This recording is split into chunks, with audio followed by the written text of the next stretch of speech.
Thank you very much, Rick. And it's good, Talib, to see you again, always. Um, Same here, Peter. I just want to tell our, our viewers and our listeners that you and I have known each other for coming up on about 30 years. So we feel comfortable using first names. And Yeah, so that's the way we'll be more informal that way.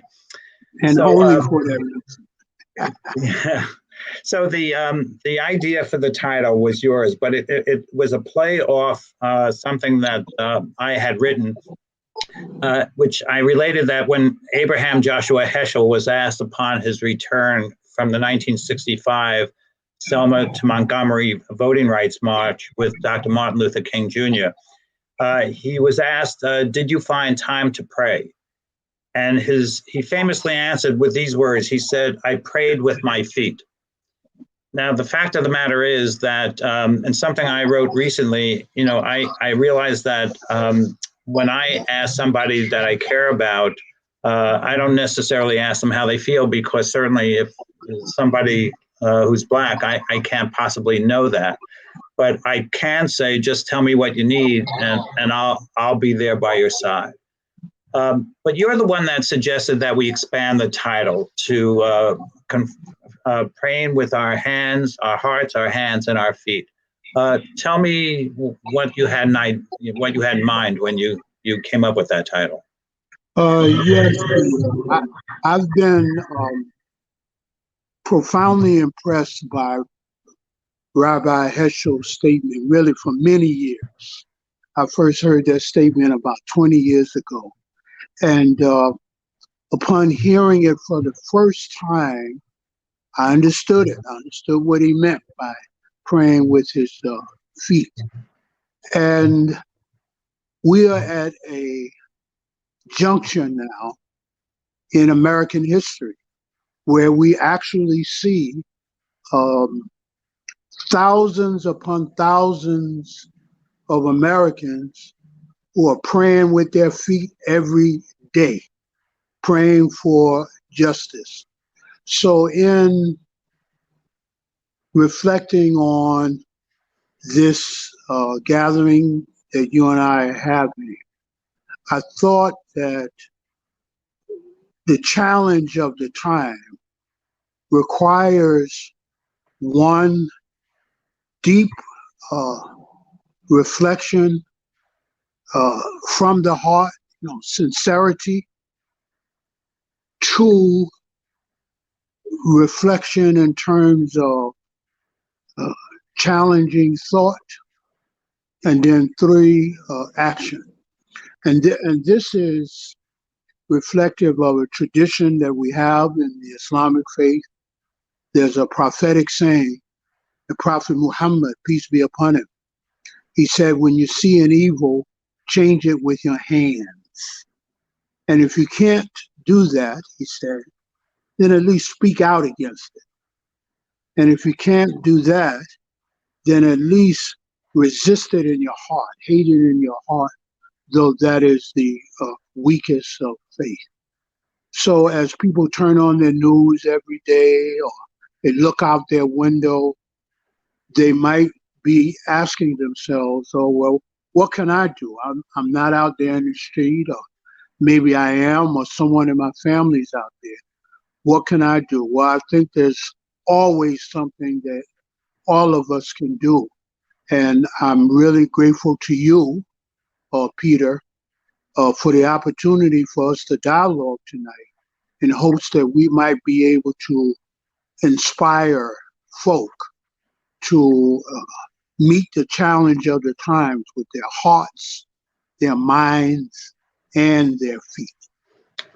I love that concept. I was thinking, as you were speaking, that one of the first commands that was given to Abraham was the command Lech Lecha, which means get going, basically get going, get out of there. And he was supposed to go from where he was in Haran and finally make his way to Canaan.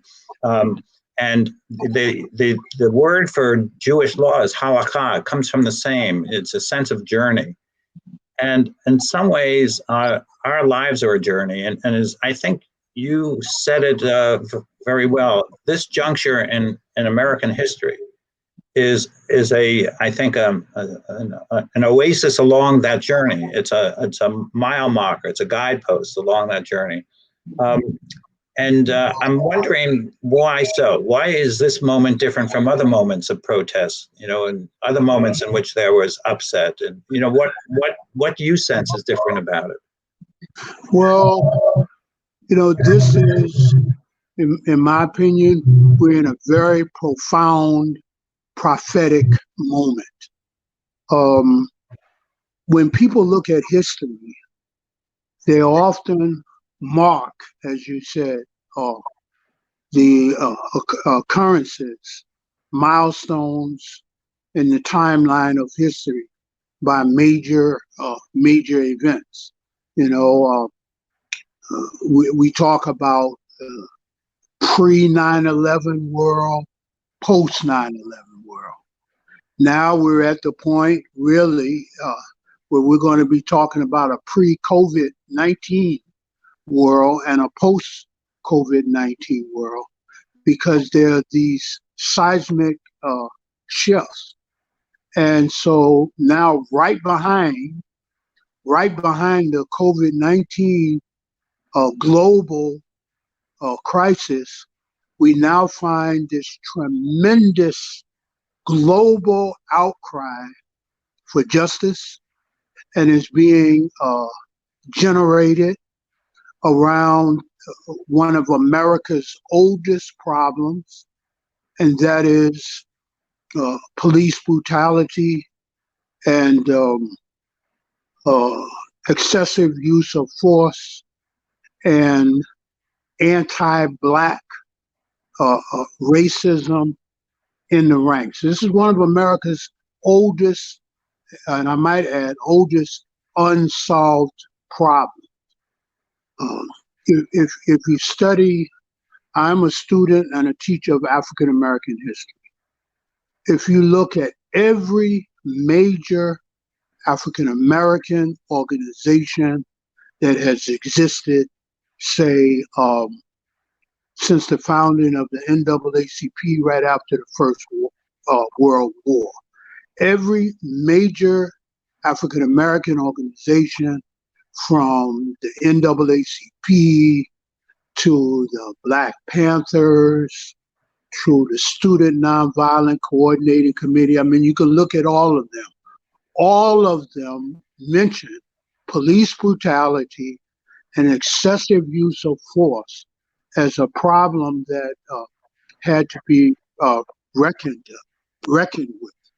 However, up until now, when we have seen massive outcries denouncing justice, denouncing injustice, and calling for justice, there have always tended to be Black people out there, or maybe Blacks and Latinos, African Americans and Latinos. Now we see that the cry has been taken up throughout the nation by hundreds of thousands of people of various ethnic groups, different religions, and different racial movements. And this is, surely this is very different than anything that we've seen before. Would you agree? Yeah, I would agree, and I was thinking about it, and this is kind of ironic. I don't think this would necessarily have happened if not for iPhones, because what was captured in Minneapolis, I'm sure has happened many times over. I mean, we're just becoming aware of it in the most visceral and visible way, to see just that image of a white man's knee on the throat of a Black man. And look, I couldn't help but remember Al Sharpton, who I wasn't always a fan of. Given I remember. Yeah, right. We who are old enough remember. But when he gave that talk of you have to get your knee off our neck, right? I think it was at the funeral. Yes. That image was so profound for me. Just the visible image of it. And when you had mentioned at our meeting that we just talked about before, about you didn't use the word systemic, you used the word institutionalized racism in this country. I actually had not thought about it until I put it into the backdrop of COVID, where you just look at the statistics in terms of the numbers of blacks who are dying, and it's both in terms of the density and the housing arrangements that people have to live in, and the hospitals that are serving those communities, and there's so much that goes into that.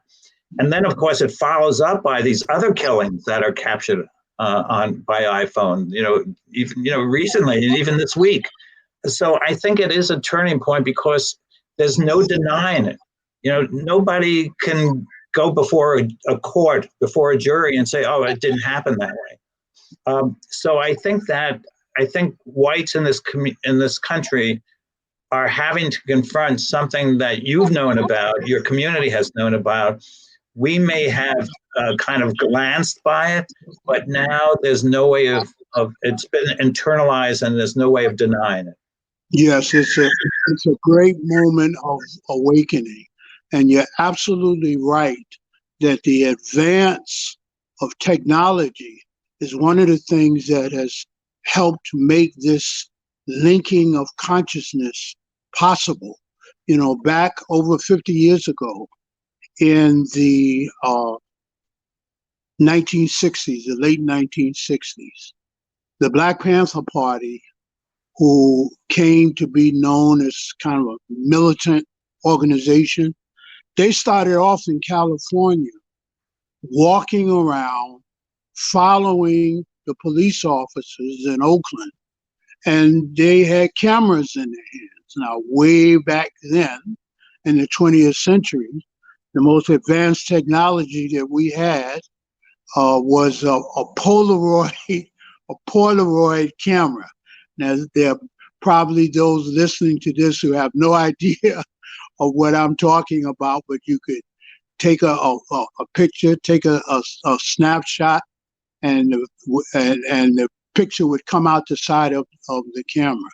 But they knew then, and Americans of African descent have always known, that the being able to survey, being able to capture, being able to communicate the image of brutality and excessive use of force was critical. And it's only when modern life advanced to the point now where everyone has a camera in their pocket at all times, and not only camera, but video, audio, etc., that we find this moment possible. And I think God knows best. As we say, Allah knows best. But a lot of white folk in America have been unaware or in denial of the oppression of their Black brothers and sisters in the society, and or if they deal with it, it's kind of like by reading a white paper. But this is not a white paper for us. This is our lives. So, as Malcolm X once said, I am a student and disciple and follower of Malcolm X. Malcolm X once said, "That's not a chip on my shoulder," he said, "that's your foot on my neck." Well, that was kind of prescient. I was thinking that, how does this all begin? And in a certain way, bias and racism and other biases, kind of are implanted within us at a young age. And our worldview, in a way, is created early on in life. I'm wondering, you and I talked briefly, but how did you grow up? And what did you know about whites? And what did you know about Jews? Boy, oh boy, what a question that is. That's actually a seminal question for me, Peter. You know, as you said, you and I have known each other for like 30 years, and it's only recently that we were really talking about our childhoods in New York City. Correct. You and I are from the same borough, but not the same neighborhood. Right. We're both sons of the Bronx. We grew up in the Bronx. Proudly, I would add. Proudly, very proudly. We ran track on teams based in the Bronx, Right. etc. Both of us remember the Third Avenue L as well as the number 4 train. The Jerome Avenue. Jerome Avenue, yeah. However, I'm not from New York City. I was born in the segregated South in Greensboro, North Carolina, in the year 1951. What I refer to as American apartheid. And I spent the first part of my childhood, 8 years or so, under American apartheid in North Carolina. I went to all Black schools for that reason. All of my friends were Black Americans, like myself, and I had very little, if any, contact with white folks. And then in the summer of 1959, my late mother, God rest her soul, brought or took my 2 siblings and I, and we moved from Greensboro to the Morrisania section of the Bronx. And the Morrisania section of the Bronx in the late 50s, early 1960s, maybe a 10-minute walk from the old Yankee Stadium, was the neighborhood that I lived in was a very ethnically mixed neighborhood. There were Italians, there were first generation German kids there, Italian kids, Irish kids, there were African American kids, there Spanish speaking Latinos who were all Puerto Rican were just starting to come into the neighborhood. But the neighborhood itself was very diverse. And so for the first time, when I became a student, public school number 35 is still there, PS 35 on Morris Avenue in the Bronx. That was my first contact with students who were white, teachers who were white, and my whole interracial world expanded dramatically, and it is still expanded right now. Now, you were in the Bronx. Yeah, I was in the Bronx. Yeah. So what was it like for you? Well, you know, it's in a way it was similar. I actually, you know, when I was born, I lived not under, by the side of the Jerome Avenue L. As a matter of fact, it ran about 20 feet from my window. But it was an interesting thing. Firstly, I think the public schools in our day were really a meeting ground. And when I went to Creston Junior High School on PS 79 on Creston Avenue, just a block up from Morris Avenue, you know, it was kind of it was like the 4 corners. You know, there was a Catholic neighborhood, there was a Jewish neighborhood, there was an Italian neighborhood, there was a Black kind of mixed neighborhood. And we used to play, and I mentioned it to you, a game called Johnny on the Pony, which was not a nice, it was a rough game, but it was a fun game. I was very good at it. Yeah, well, you were probably bigger than I was, so I wouldn't have wanted you on the opposing team. But the other thing was that I grew up in a household there was a Black woman. Her name was Moselle Ragsdale. Allah shalom, may her soul rest in peace. who was in a certain way in loco parentis. I mean, she was my mother in ways that my mother couldn't be my mother. And she was, worked with our family for probably 50 years. But as a kid, I adored her. She made our food. She met me at school. I was a shy kid. She met me at lunch hour to help me come home. But my parents, I remember some of, they talked about her as the girl, right? Which was, typical for, for, I think, families that had, women like the help working for them. But I had this kind of immediate, an immediate affection for her and an ease with her, being Black. And then she would bring her nephew, who was about my age, to be with us and to play. So we had that kind of mix. And it was, so that part of it, in New York City, there was a naturalness about it. Unfortunately, the schools, whatever happened to the schools have been abandoned by, people who can afford to abandon them. And, and as a result, now they're not integrated in the way that I think they were integrated when we were, which was natural because we were all in the neighborhood. But that my upbringing kind of shaped me. And I can't say I don't, I'm aware. I think everybody's aware when somebody is Black. Not everybody's aware when somebody's Jewish. Yeah. So I can't use that as a comparison, except in certain places. But I was very aware of, Moselle's awareness of being Black. And that was enough for me, to understand it somehow.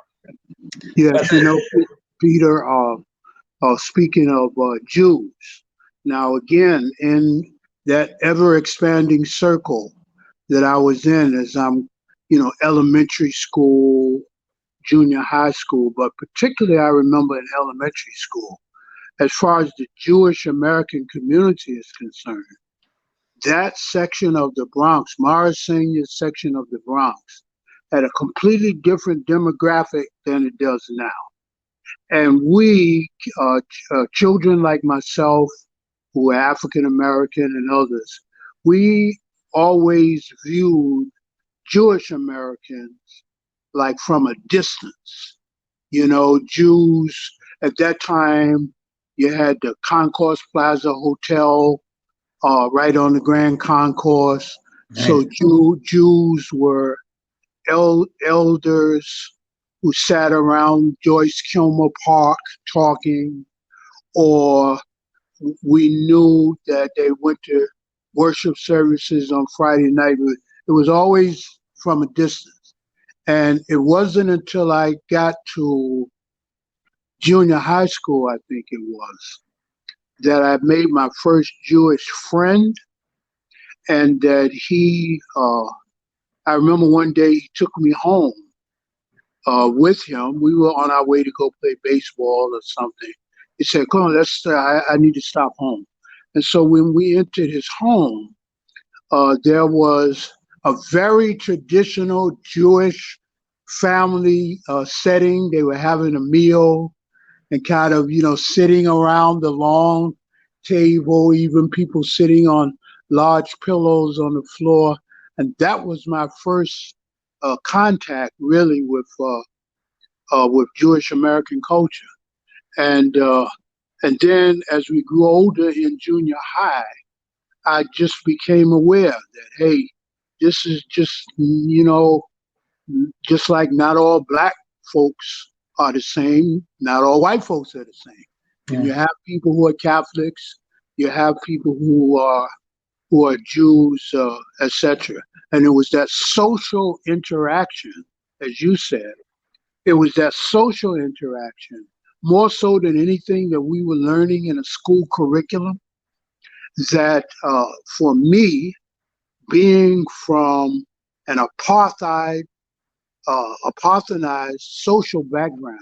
It was the social interaction that was really enlightening for me. And I'm sorry, one other thing.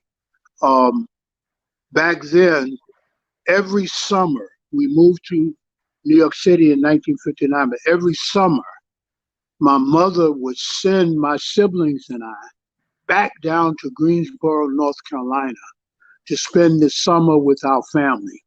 So I'm literally, as a child and as an early adolescent, moving back and forth between a South that's in the process of turmoil and desegregation,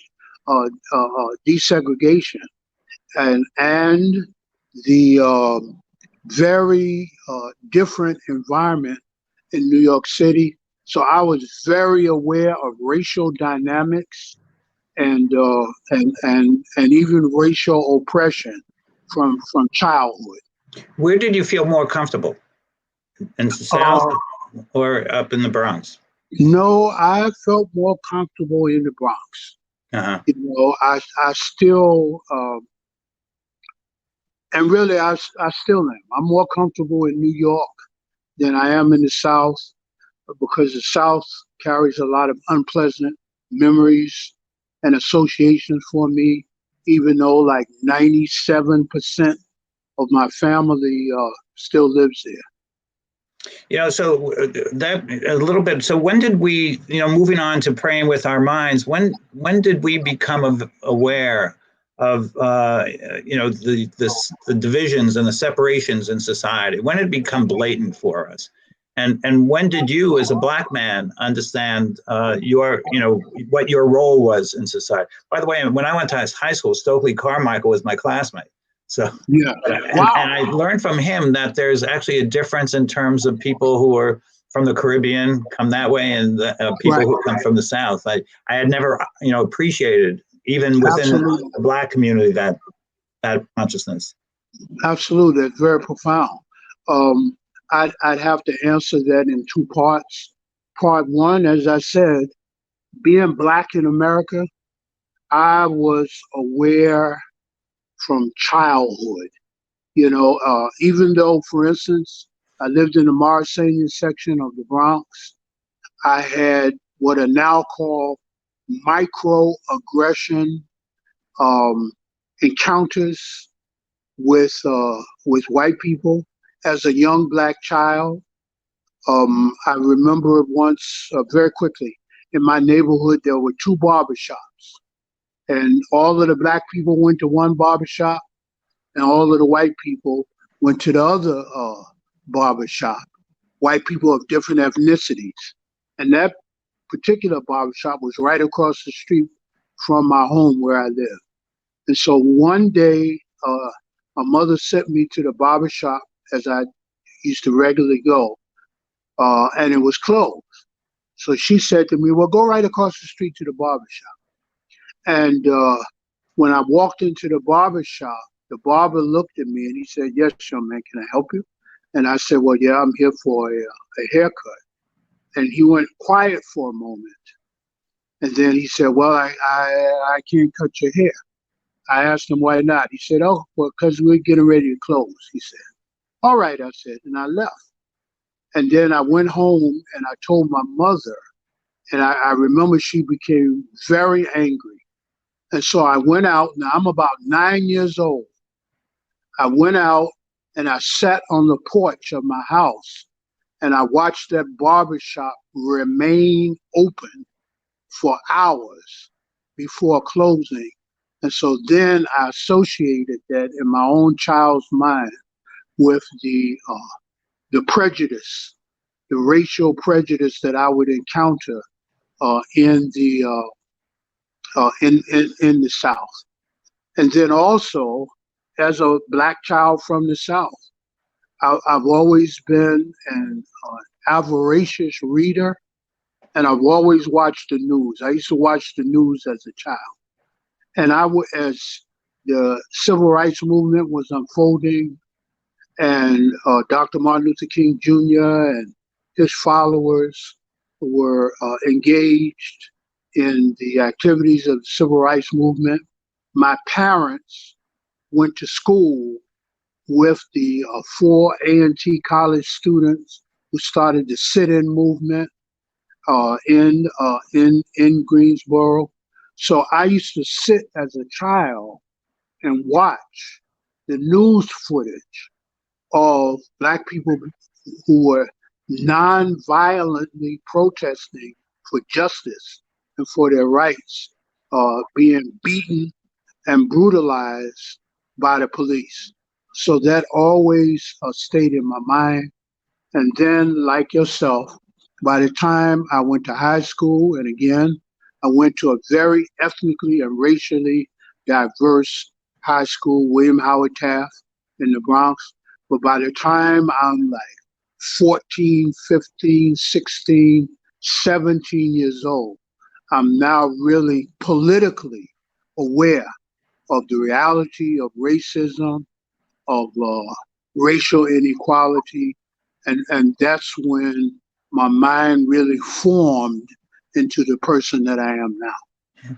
You know, when you were telling that story about the barbershop, I was thinking how that takes you back, that eruption, you know, standing and watching it stay open, how pivotal and how organically awful in a certain way that was.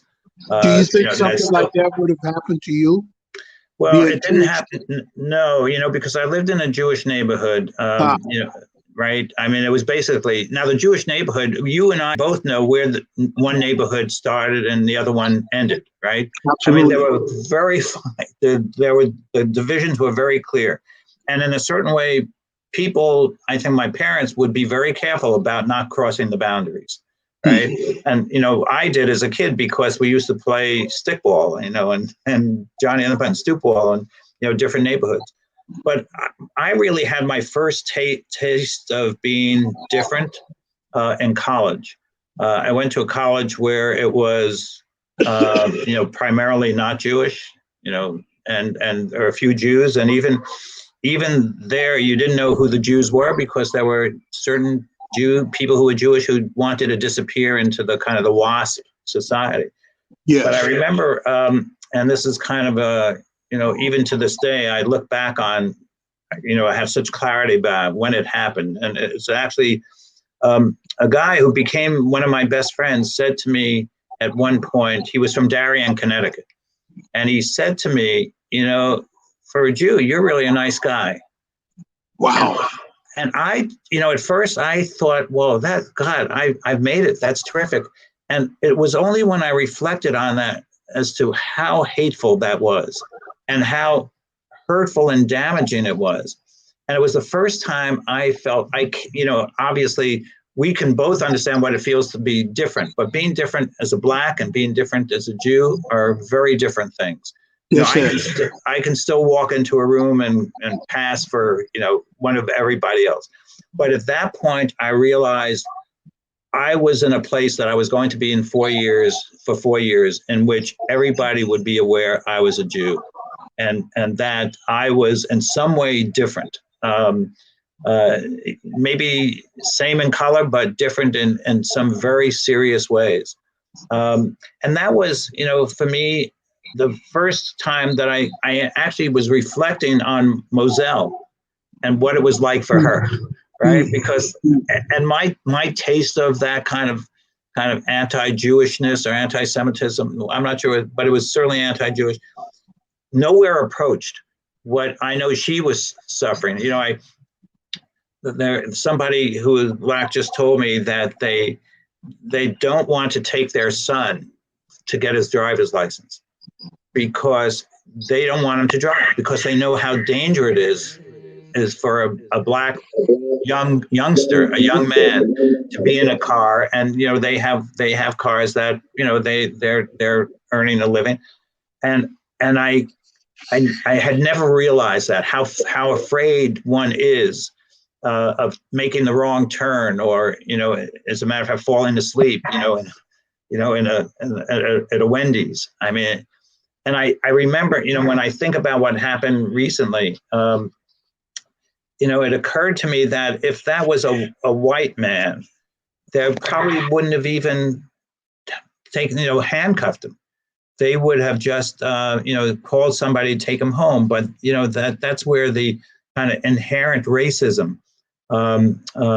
is, you know, becomes so apparent in this country. I lost your video. I hope you will get it back. Um, can you hear me, Talib? Well, we have we have a team that's going to be working on this. You know, this is one of the wonderful things about technology is we can have these kinds of conversations. The other bad part of technology for people our age is that we're not necessarily adept at it. So okay, we're back on. You're back on. I just said that, you know, wonderful thing about technology is we could do this. The terrible thing about technology for people our age is that we're not adept at it. So That's anyway, why we have a young tech team. Yeah, we have a younger tech team. Yes. So it's interesting how both of us, you know, the kinds of events that shaped our consciousness. So let's move on a little bit to, you know, a matter of faith and perspective, because you have had a rather extraordinary faith journey yourself. Do you feel comfortable talking about it? Absolutely. Peter, let me just mention one quick thing and then let's go forward as you. I think that it's important for people who are listening in on the call to contextualize what we're saying, because you and I both grew up in the 60s. Right. And so this is very important. You know, when you talk about societal upheaval, issues of social justice, Black upheaval, all of this is taking place during the 1960s. Right. And this is the time when you and I were growing up. Anyone that knows me personally knows I'm very much a child of the 60s.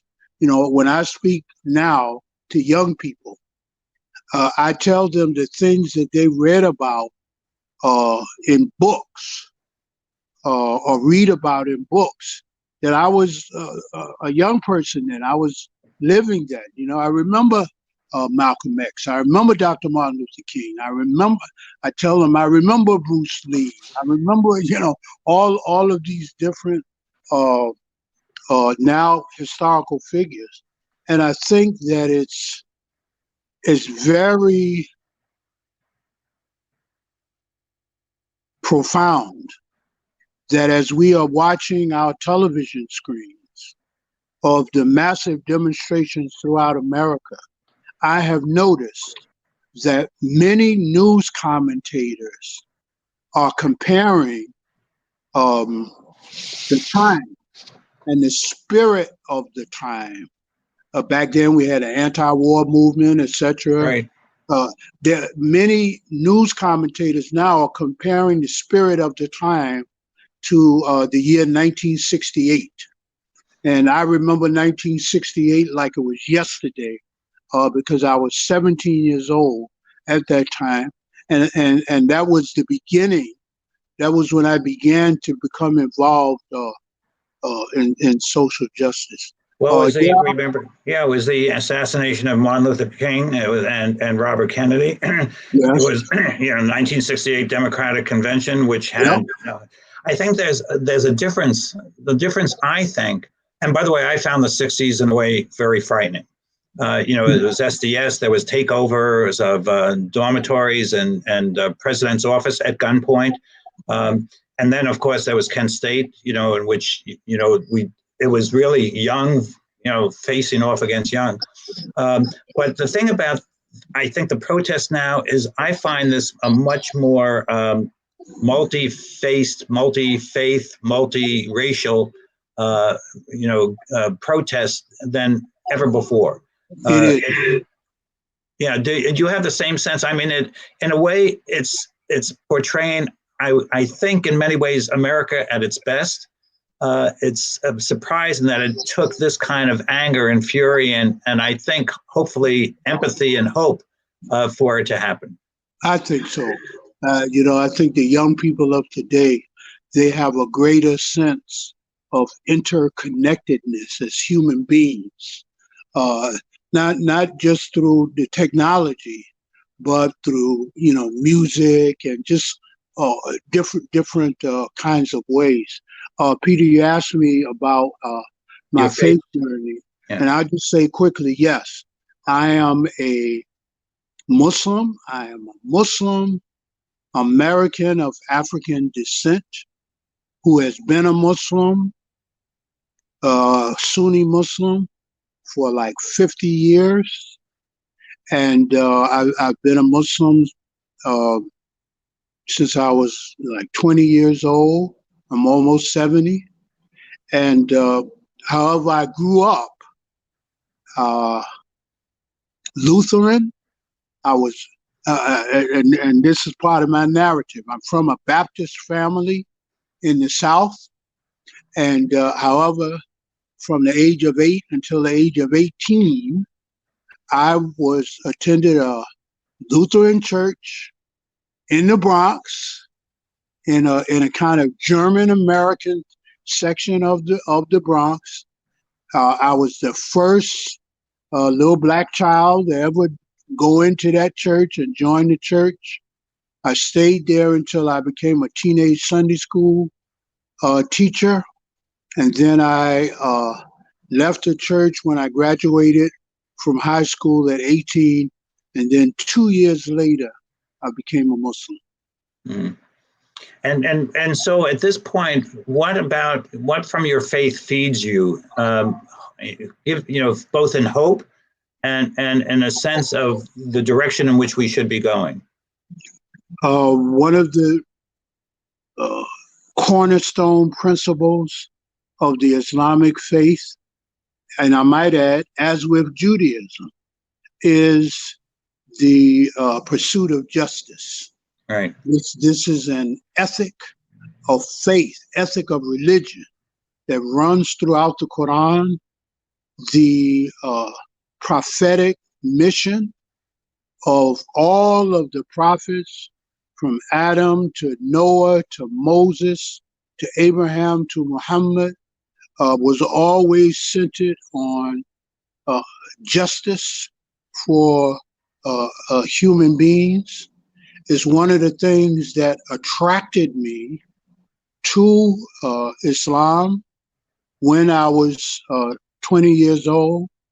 And it has been a thread throughout my life as a Muslim, throughout my adult life, and taking hope in the ultimate supremacy of the God of justice. Understanding, as it says in the Quran, Almighty God says that we're going to be tested in this life with loss of lives and sickness and disease. This is written in the scriptures. It's part of the travails of life. And so when I look in the scriptures, and because I started off life as a Christian, I read the Torah, in English translation. I read the Gospels in English translation, and I read the Quran. And I see commonly throughout the Abrahamic tradition and uplifting of the principles of justice and an encouragement to hold to faith in spite of the turmoil and the travail of this life. And so when we look about and we find our city, New York City and beyond, ravaged by the pandemic of COVID-19, and when we find the streets of New York City and beyond filled with people who are no longer satisfied with the normalization of devaluing Black lives, then I feel I'm uplifted by that. I'm not young like I used to be. I've been ill recently. So this is the first time that this sort of thing has happened in 50 years in New York, that I have not been out in the streets with the people. But my heart is there. My spirit is there. And I am hopeful that what we experience going on now will lead to significant change on a social justice level. However, it's not going to be easy, and this is not the end of a struggle. It's the beginning of a new level of struggle. Yeah, I would just, and I don't want to be condescending about this, but knowing you and knowing the people in your mosque, I would say you have done your job in terms of making sure that they are out on the streets, Yes. and caring about the things that you do. In Judaism, there's a sense that God has, kind of complementing attributes. One is Din, Midat Hadin, which is the God of judgment, and Midat Rachamim, the God of mercy. And that when we go to synagogue on Yom Kippur and you blow the shofar, it is in a way to awaken God, to get off the Kisei Hadin, the throne of strict justice, and to move to the throne of mercy. And I think those are two qualities that I think I try to embody.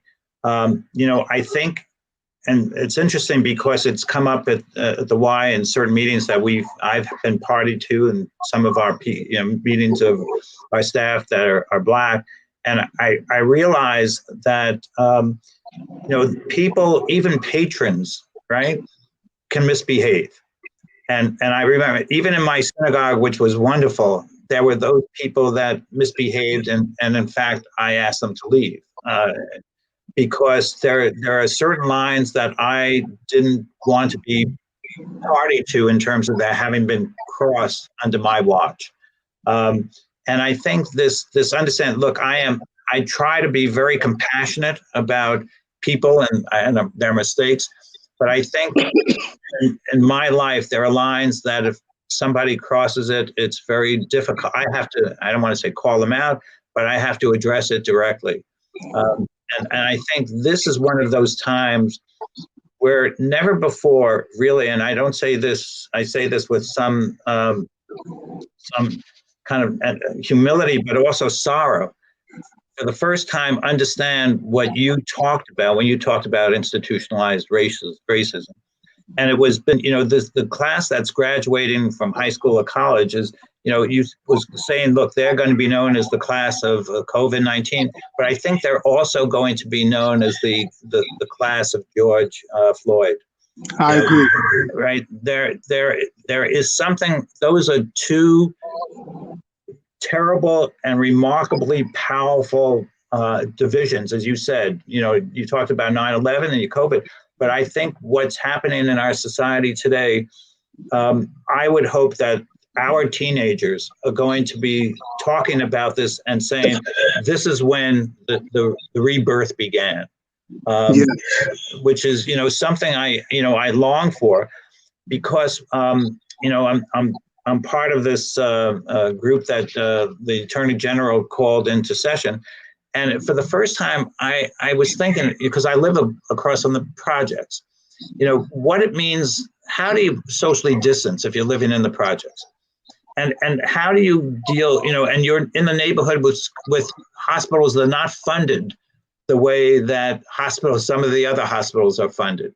And your children are going to schools that are, some of them, as we've discovered in New York, kids don't even have iPads. I mean, we're talking about a first world nation that has a third world sector, right within us.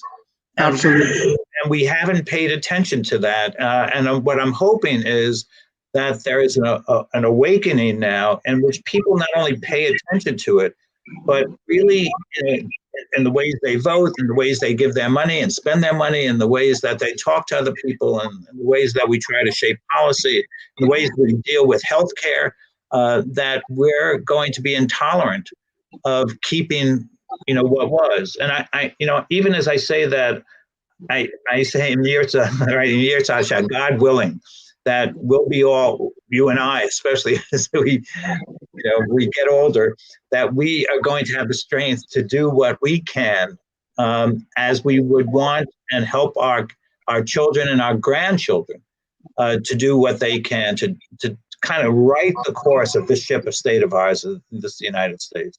Yeah, absolutely. The reality is in America, race and class are inextricably bound. People can be in denial about it, but in America, race and class are inextricably bound.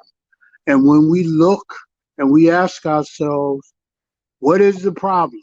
Who is the problem?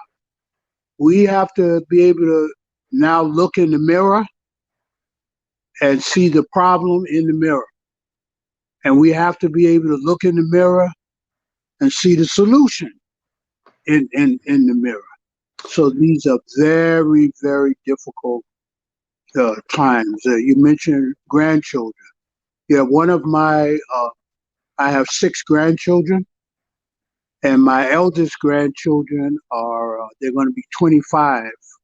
I have twin granddaughters who will be 25 years old in September. And one of them called me last week because she wanted to go to a demonstration. And so I just gave her a few pointers.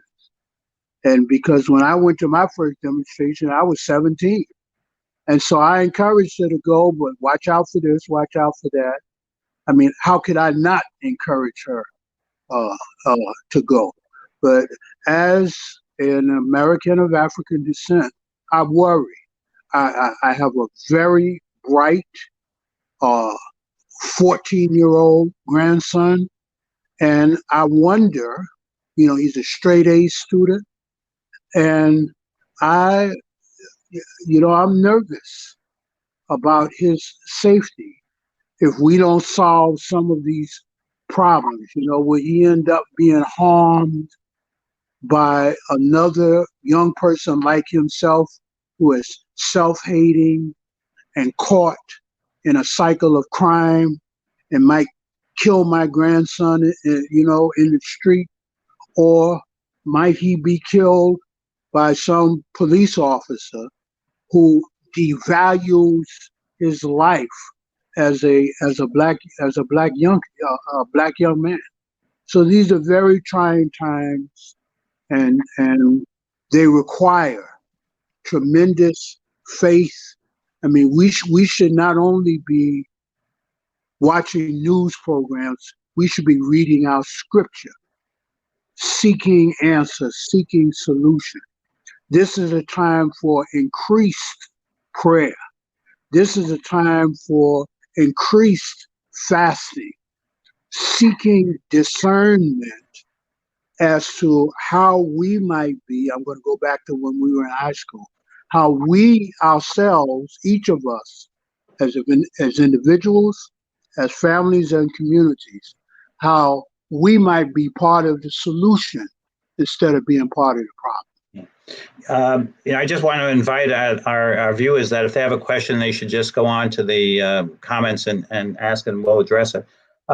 So, Talib, if you had to give, I was thinking, the thing I say to myself every day is, Adonai li v'lo ira, God is with me and I will not be afraid.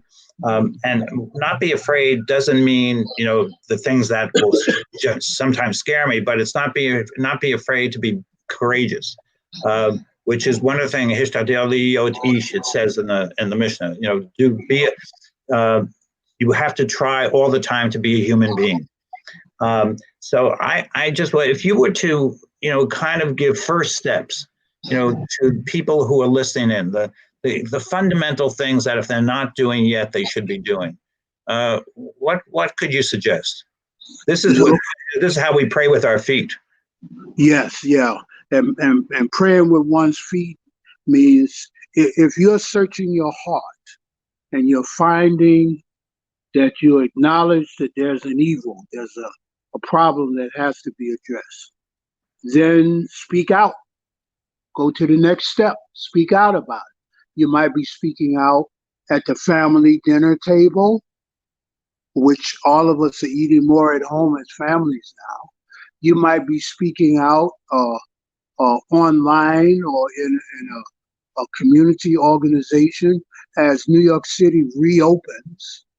and there will be more. Of course, we're doing it online now, but there will be more opportunities for people to meet as communities. We all of us, we have to start speaking out about what's going on, about what's occurring, and coming out of comfort zones, and then look for concrete ways to make a change and make a difference. And I have to say, the born in the South, raised in the North part of me says that one of those things is exercising one's right to vote. You know, the upcoming national elections are going to be critical in determining a policy. I come from a background in which we don't take for granted the right to vote. Black people used to be killed in the South just for registering to vote. That's how important the vote is for us. And now I've, been raised in the sophisticated North, and you have, politically sophisticated activists and progressives and liberals who say, well, I don't like the slate.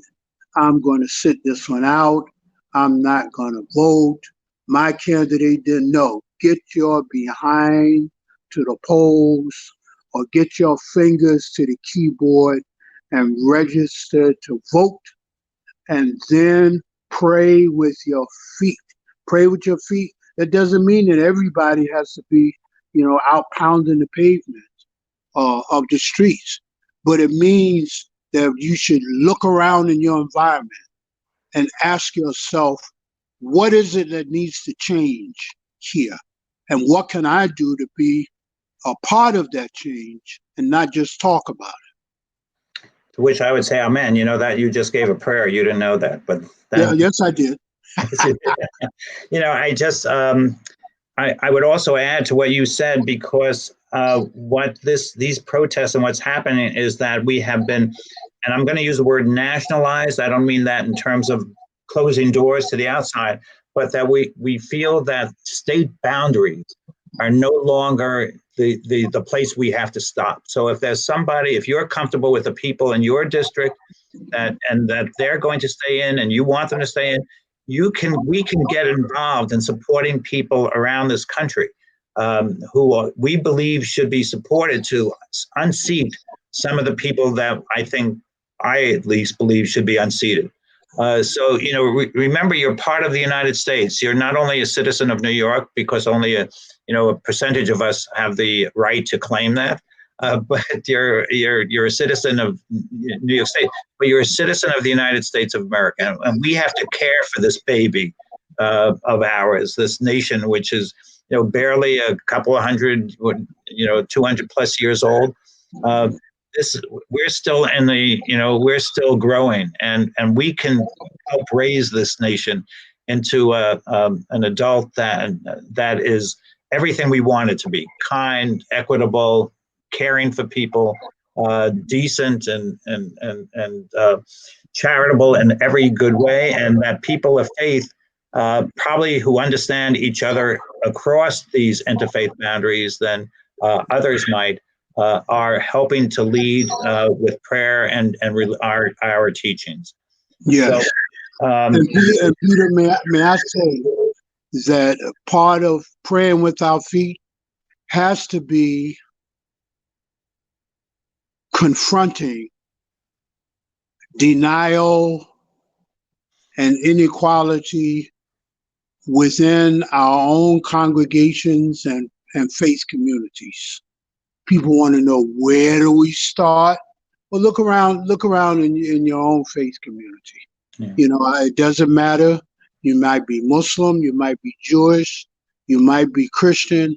I guarantee you that racism, either as a macro aggression or a micro aggression, exists within the ranks of your congregation, and you wouldn't know it unless you talk to the Black people, the people of color in your congregation.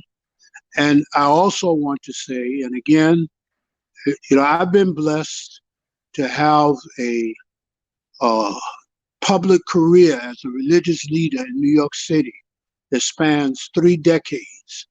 And anyone who examines what I've said, what I've preached, what I've stood for, what I've marched for over that period of time knows that I've always called out white supremacy as the common enemy of people of faith. And I want to remind those in the Jewish community that the same white supremacists who would engage in anti-Jewish, anti-Semitic acts, bombing synagogues and defacing markers in Jewish cemeteries. Those are the same people who will bomb Black Christian churches and run into Black Christian churches and engage in acts of mass murder. And they are the same people who will throw firebombs and have thrown firebombs into mosques. So we in the faith community, and I'm talking specifically, though not exclusively, to those of us in the Abrahamic traditions, we have to be willing to form a united front, a common front against evil based on the traditions and ethics and the values of our respective religions. And because all of our religions teach us that all life is sacred, all life matters, and within that, that's why the young people of today say Black Lives Matter, because Black people are included in that equation as well.